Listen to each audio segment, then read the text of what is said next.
we're always handing our kids screens, right? For games, for shows, for talking to grandma. But what if those same screens could teach them how to think? I mean, really think. It's a huge question, and you know what? A fascinating new study decided to put that exact idea to the test. Look, if you're a parent, a teacher, really anyone, you've probably thought about this. Our kids are just swimming in this ocean of information. So the real challenge isn't just helping them soak it all up, it's teaching them how to, question it, to think for themselves. All right, so let's get right into it. Why is this whole critical thinking thing such a big deal now? I'll tell you, it's not just some buzzword. It's not a nice-to-have skill anymore. It's absolutely essential for just getting by in the world today. So what is critical thinking, really? Well, at its heart, it's about being an active participant in your own learning, not just a spectator. Think of it this way. It's the difference between just memorizing that the sky is blue and actually understanding why it's blue. It's all about questioning, digging deeper, and connecting the dots to come up with your own solid conclusion. And this quote, man, it just nails it. Think about it. The specific stuff you learn can be out of date in a few years, right? But the skill of learning, of thinking critically, that lasts a lifetime. It's the ultimate superpower, the one skill you can take with you to any job, any situation. Okay, so if that's the goal, making our kids better thinkers, how do we get there? What's the secret sauce? Well, this study looked at a tool that is so common, you're probably using it right now without even thinking about it. And that tool is cloud computing. Yeah, I know. Cloud computing sounds kind of technical, but it's actually super simple. Basically, if you're using an app or a service through the internet instead of from software you installed on your computer, that's the cloud. All the data, the programs, it's all out there, online, which means you can get to it from pretty much anywhere. And here's why that's a game changer for a classroom. It means every student can work at their own speed. They can use a school computer, a tablet, or a phone. And for the schools, it's a huge win. They can give kids access to these amazing tools without having to buy extensive software for every single machine. And we're not talking about some weird, futuristic tech here. This is stuff you've totally heard of, and that a lot of classrooms are already using. Things like Google Docs, or interactive learning games, or online quizzes. Tools that make learning feel less like a lecture and more like, well, fun. Okay, so that's the theory, but does it actually work in the real world? Well, to find out, a group of researchers in Jordan set up a really cool experiment to see what kind of impact these digital tools have on young kids.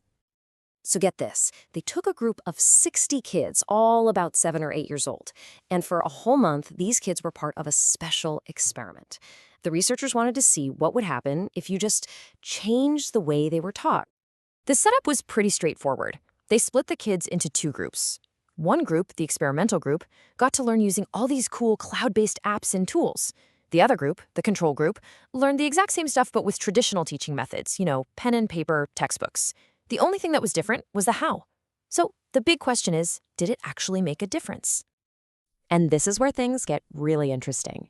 The researchers were smart about it. They gave both groups a test to measure their critical thinking skills before the study started, and then they tested them again right after it was over. First up, let's look at the before picture.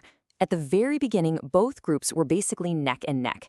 The experimental group scored a 15 on average, and the control group scored a 15.4. I mean, that's so close, they were starting from the exact same place. Okay, but then fast forward 1 month. The results were, well, they were staggering. The control group, the one using traditional methods, they did improve. Their score went up to 19.6, which is great. But the group using the cloud tools, wow, they shot up to 24.8. That is a huge jump in just 4 weeks. And it wasn't just a fluke or a general they got better kind of thing. No, the kids using the digital tools improved across the board. In every single area they measured, reasoning, interpretation, analysis, you name it, they were way ahead.